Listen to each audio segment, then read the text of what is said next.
Untayan Mutiara Nasihat. Untayan Mutiara Nasihat. Assalamualaikum warahmatullahi wabarakatuh. Alhamdulillah, wassalatu wassalamu ala rasulillah wa ala alihi wa sahbihi wa man tabi'ahum bi ihsanin ila yaumiddin, amma ba'du. Ma'asyiral muslimin rahimakumullah. Alhamdulillah, kita bersyukur kepada Allah Subhanahu wa taala atas semua limpahan nikmat dan karunia-Nya. Kita bersyukur kepada Allah Subhanahu wa taala yang memudahkan taufiknya bagi kita untuk mengenal Islam, mengenal petunjuk sunnah Rasulullah sallallahu alaihi wasallam, yang barang siapa telah memiliki hidayah Islam dan hidayah sunnah, maka berarti telah terkumpul pada dirinya hidayah secara sempurna. Barakallahu fikum ma'asyiral muslimin rahimakumullah. Ada satu hal yang perlu kita ingatkan dalam hal yang berhubungan dengan kemuliaan Islam, bahwa agama Islam ini yang menjadikan Allah Subhanahu wa taala memuliakan kita dan meninggikan kedudukan kita. Dalam ucapan yang terkenal dari sahabat yang mulia Umar ibn Khattab radhiyallahu taala anhu, beliau pernah berkata, "Inna kunna adzalla qaumin fa'azzanallahu bil Islam. Famahma btaghainal izzata bighairi ma a'azzanallahu bihi adzallanallahu." Sesungguhnya kami dulu atau kita dulu adalah orang-orang yang paling rendah dan hina. Kemudian Allah Subhanahu wa taala memuliakan kita dengan Islam, memuliakan kita dengan mempelajari dan mengamalkan agamanya, agama Islam. Maka setelah itu ketika kita mencari kemuliaan dari selain Islam, pada waktu itu Allah Subhanahu wa taala akan menghinakan kita. Ma'asyiral muslimin rahimakumullah.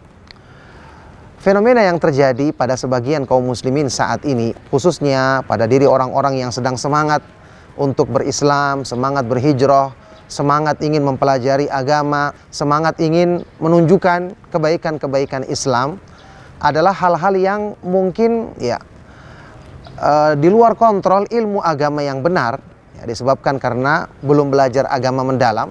Sebagian orang-orang yang semangat ini, apalagi orang-orang yang mungkin dulu pernah terkenal, ingin menampilkan dirinya atau ingin menampilkan hal-hal yang mungkin bisa menjadikan dirinya terkenal. Apalagi di zaman sekarang yang orang selalu mencari kayak semacam konten untuk misalnya YouTube atau yang lainnya. Ada sebagian orang-orang yang menampilkan hal-hal yang justru Islam tidak memujinya atau bukan sesuatu yang dianjurkan di dalam Islam. Ini saat ini harusnya orang-orang yang baru belajar Islam, baru semangat berhijrah, harusnya mereka belajar agama. Dulu para sahabat radhiyallahu taala anhum ajmain, ketika mereka belajar agama, mereka jadikan itu sebagai sebab perbaikan diri, perbaikan ibadah, perbaikan akhlak. Imam Al-Hasan Al-Basri rahimahullah ta'ala pernah berkata, "Kana rajulun minna idza ta'allama al-hadits falam yalbath an yura dzalika fi takhasyu'ihi wa samtihi wa lisanihi wa basarihi wa yadihi." Dulunya salah seorang dari kami ketika dia mulai belajar hadis, yakni mulai hijrah, ikut mengikuti kajian sunnah, maka ditunggu tidak lama terlihat perubahan yang nyata pada dirinya, meningkatkan khusyuknya dalam beribadah, menjadikan tingkah lakunya semakin baik, pandangan matanya, ucapan lisannya, dan perbuatan semua anggota badannya. Kenapa? Karena mereka belajar, karena mereka menyibukkan diri dengan ilmu. Mereka mengetahui dulu sebelum mereka mengenal agama atau sebelum mereka semangat menjalankan agama, mereka banyak kekurangan dalam hal-hal yang berhubungan dengan iman, dalam hal-hal yang berhubungan dengan ikhlas, dengan tauhid, dengan ketakwaan, dengan kecintaan kepada Allah Subhanahu wa taala dan Rasulnya. Maka mereka perbaiki itu dengan semangat menuntut ilmu, bukan dengan menyibukkan diri dengan hal-hal yang lain. Ma'asyiral muslimin rahimakumullah, perlu kita ingat bahwa popularitas itu adalah fitnah. Ingin dikedepankan, ingin menonjol dan ingin terkenal ini bahkan penyakit hati yang disebut oleh sebagian dari para ulama, penyakit hati yang paling susah keluar. Sampai pun dari hatinya orang-orang yang soleh, ini yang paling terakhir keluar, bayangkan. Artinya yang paling susah untuk disembuhkan, kecuali tentu saja dengan taufik dari Allah Subhanahu wa taala. Oleh karena itu Imam Asy-Syatibi rahimahullah ta'ala pernah mengatakan, "Akhirul asya nuzulan min qulubis salihin hubbus sultati wat tasaddur." Akhirul asya, penyakit hati yang paling terakhir turun atau keluar dari hatinya orang-orang yang soleh adalah hubbus sultah, mencintai kekuasaan dan tasoddur, dan ingin dikedepankan, ingin dipuji, ingin terlihat sebagai orang yang hebat. Kita ketahui dan banyak pengalaman orang-orang yang tadinya sudah semangat berislam, semangat berhijrah dalam sunnah Rasulullah SAW, kembali kepada keadaannya semula. Kenapa? Ya, tentu ini taufik dari Allah Subhanahu wa taala, karena sewaktu dia pertama kali mengenal kebaikan ini, ya, dia justru disibukkan dengan hal-hal yang berhubungan mungkin dengan popularitasnya di masa lalu. Akhirnya karena dia tidak disibukkan dengan ilmu, karena dia mungkin dianggap punya kelebihan, dan ya tentu saja ini fitnah. Semoga Allah Subhanahu wa taala melindungi kita dari fitnah, godaan syaitan. Akhirnya dia kembali kepada masa kebiasaannya di masa yang lalu. Semoga Allah Subhanahu wa taala mengembalikan mereka ke jalan Allah Subhanahu wa taala, kembali kepada istiqamah di atas sunnah Rasulullah sallallahu alaihi wasallam. Oleh karena itulah, ma'asyiral muslimin rahimakumullah, kita harus belajar ikhlas, menjauhi sebab-sebab yang menjadikan kita terjerumus ke dalam fitnah popularitas. Orang-orang yang mulia sebelum kita, yang mereka jelas-jelas punya jasa dalam agama, punya tulisan yang tersebar dan disukai, ketika diberitakan kepada mereka orang-orang yang soleh ini, popularitas mereka justru mereka mengingkarinya. Al-Imam Asy-Syafi'i rahimahullah ta'ala pernah ketika beliau sakit, ada salah seorang muridnya masuk menjenguk beliau untuk menghibur dengan mengatakan bahwa kitab-kitab yang ditulisnya tersebar dan diterima oleh kaum muslimin, disukai oleh kaum muslimin. Ketika itu Imam Asy-Syafi'i rahimahullah ta'ala menjawab, wallahi lawadittu ayya'rifahun nasu duna an yunsaba ilayya harfun minhu.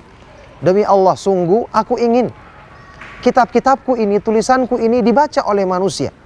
Mereka mengetahui isinya, membaca, mengambil manfaat darinya, tapi tidak perlu dinisbatkan kepadaku satu huruf pun.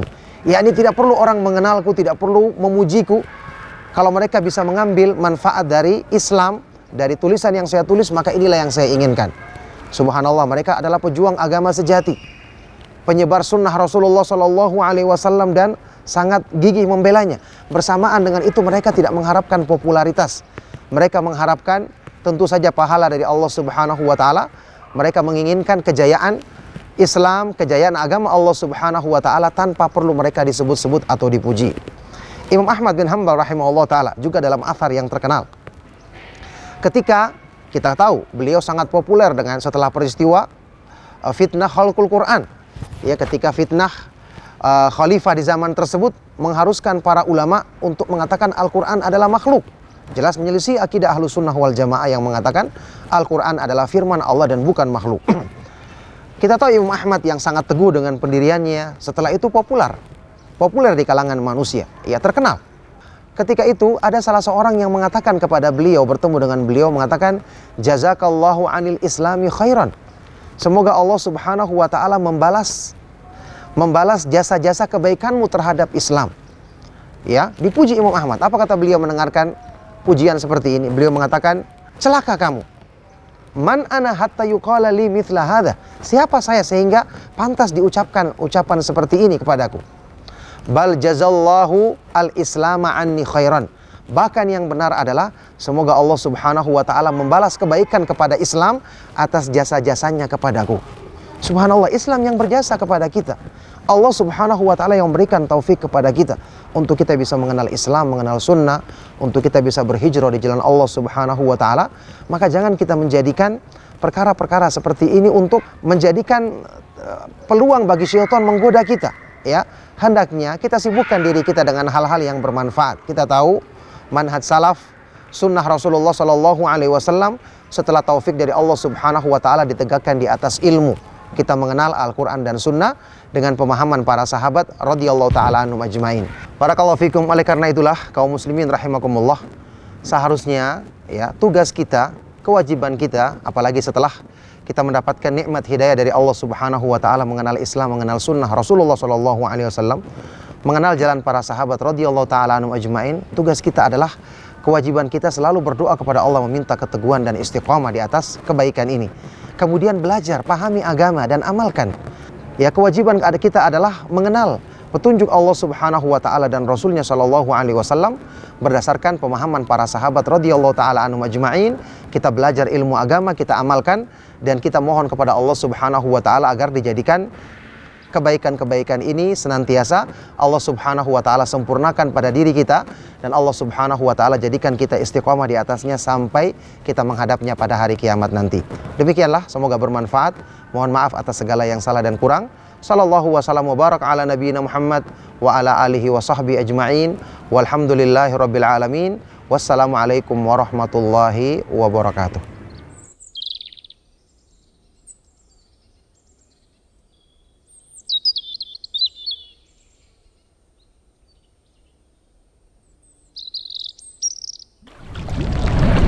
Untayan Mutiara Nasihat. Untayan Mutiara Nasihat.